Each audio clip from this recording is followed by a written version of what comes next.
दोस्तों, रूस और यूक्रेन के बीच भीषण युद्ध का आज 1 साल से भी ज्यादा समय हो चुका है। इन दोनों देशों ने पिछले 1 साल के भीषण युद्ध के दौरान क्या-क्या खोया है और क्या-क्या पाया है, कितने आम नागरिकों ने अपनी जानें गंवाई हैं, कितने सैनिकों ने अपनी जानें गंवाई हैं, यूक्रेन और रूस की स्थिति अब क्या है, इस युद्ध की वजह से पूरी दुनिया में कितना प्रभाव पड़ा है, यह सब आज मैं इस वीडियो के माध्यम से मैं आपको बताऊंगा। दोस्तों, 24 फरवरी 2022 यह वो तारीख है जिस दिन रूस के राष्ट्रपति व्लादिमीर पुतिन ने यूक्रेन पर युद्ध का ऐलान किया था। इसी ऐलान के बाद ही रूस की सेना ने यूक्रेन पर हमला कर दिया, जिसमें सबसे पहले रूसी सेना ने उत्तर दिशा से बेलारूस की तरफ से यूक्रेन पर हमला किया। पूर्वी दिशा में डोनबास के रास्ते खार्किव और दक्षिण दिशा में क्रीमिया के रास्ते ओडेसा और मारियोपोल की तरफ से रूस ने आक्रमण किया। जब यह युद्ध शुरू हुआ तो ऐसा माना जा रहा था कि यह लड़ाई रूस की जीत के साथ कुछ ही दिनों में खत्म हो जाएगा, लेकिन ऐसा नहीं हो पाया।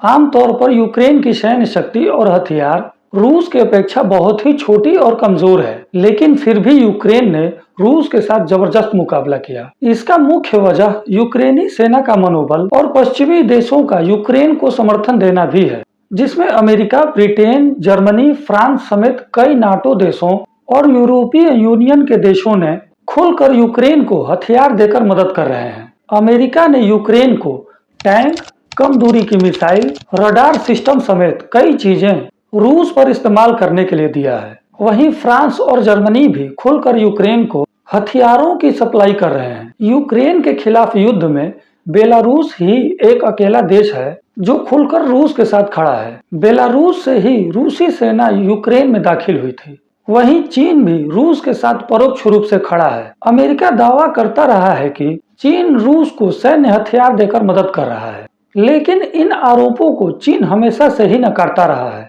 तुर्की, जो कि नाटो समूह से जुड़ा हुआ देश है, लेकिन वह भी परोक्ष रूप से रूस का समर्थन करता रहा है। तुर्की इस युद्ध को खत्म करने के लिए प्रयास भी कर चुका है। अमेरिका समेत पश्चिमी देशों ने भारत को लगातार 1 साल से रूस की निंदा करने के लिए दबाव डाल रहे हैं, लेकिन युद्ध के 1 साल के दौरान भारत ने रूस की कभी निंदा नहीं की, क्योंकि भारत और रूस कई सालों से एक दूसरे के अच्छे दोस्त रहे हैं। रूस हमेशा से ही भारत का साथ दिया है। सन 1971 में भारत पाकिस्तान के युद्ध में जहां पाकिस्तान के साथ अमेरिका, ब्रिटेन और चीन खुलकर खड़े थे, वहीं अकेले रूस भारत के साथ खड़ा रहा और आज भी रूस भारत के साथ किसी भी मोर्चे पर खड़ा रहता है। जाहिर सी बात है, भारत रूस के खिलाफ कभी भी खड़ा नहीं होगा। संयुक्त राष्ट्र में रूस के खिलाफ लाए गए प्रस्तावों पर भी भारत ने कभी मतदान नहीं किया। भारत इन दोनों देशों में से किसी भी देश के पक्ष में खुलकर अभी तक नहीं आया है।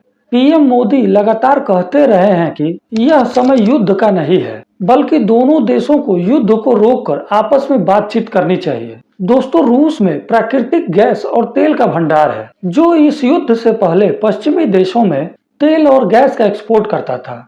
24 फरवरी 2022 में रूस का युद्ध के ऐलान के बाद अगले ही दिन यानी 25 फरवरी 2022 को अमेरिका सहित यूरोपीय देशों का रूस पर आर्थिक पाबंदी का ऐलान कर दिया। मॉस्को स्टॉक एक्सचेंज अनिश्चित काल तक ठप हो गया, जिसके बाद 2 मार्च 2022 को यूरोपीय यूनियन ने रूस के बैंकों को स्विफ्ट पेमेंट सिस्टम से बाहर कर दिया। इससे यह हुआ कि न ही कोई विदेश में रूस के बैंकों से पैसा मंगा सकता है और न ही रूस के बैंकों में पैसा भेज सकता है। इसके बाद 8 मार्च 2022 को अमेरिका और ब्रिटेन ने रूस से तेल इंपोर्ट पर रोक का ऐलान कर दिया। इसके बाद और भी कई पाबंदियों की वजह से रूस की अर्थव्यवस्था पर काफी बड़ा प्रहार हुआ। यहाँ भारत ने अपनी दोस्ती निभाते हुए रूस से कच्चे तेल की खरीदारी कर उसकी अर्थव्यवस्था को होने वाले नुकसान को सीमित कर दिया। युद्ध से पहले भारत रूस से 2% से भी कम कच्चा तेल इंपोर्ट कराता था, लेकिन अब भारत रूस से 26% कच्चा तेल इंपोर्ट कराता है। दोस्तों, दुनिया भर में गेहूं के एक्सपोर्ट में इन दोनों देशों रूस और यूक्रेन की 1/4 से भी ज्यादा हिस्सेदारी है। इस युद्ध के चलते दुनिया भर में गेहूं समेत अन्य खाद्य वस्तुओं की कीमतें आसमान छूने लगी है। दुनिया भर में गेहूं की किल्लत हो गई, तो भारत को अपने घरेलू जरूरतों को पूरा करने के लिए गेहूं के एक्सपोर्ट पर रोक लगाना पड़ गया। दोस्तों, इस भीषण युद्ध में यूक्रेन के 4 करोड़ की छोटी सी आबादी वाले देश में हजारों आम नागरिक मारे गए और घायल हुए। तकरीबन 80 लाख लोग घर से बेघर हो गए और दूसरे देशों में शरणार्थी के तौर पर रह रहे हैं। इस युद्ध ने लगभग 1.5 लाख घरों को खंडहर में तब्दील कर दिया है। यूक्रेन के स्कूल, कॉलेज से लेकर हॉस्पिटल भी खंडहर में तब्दील हो चुके हैं। यूक्रेन के साथ साथ युद्ध में रूस के लगभग 1 लाख सैनिक इस युद्ध में मारे जा चुके हैं। रूस के कई टैंकों को यूक्रेनी सेना ने तबाह कर दिया है। रूस की भी अर्थव्यवस्था काफी डगमगा चुकी है। आज इस युद्ध का 1 साल से भी ज्यादा समय हो चुका है, लेकिन दोनों देशों के बीच कोई भी हार जीत का परिणाम अब तक सामने नहीं आया है। खैर, देखते हैं कि अब आगे क्या होता है। दोस्तों, यह वीडियो यहीं तक थी।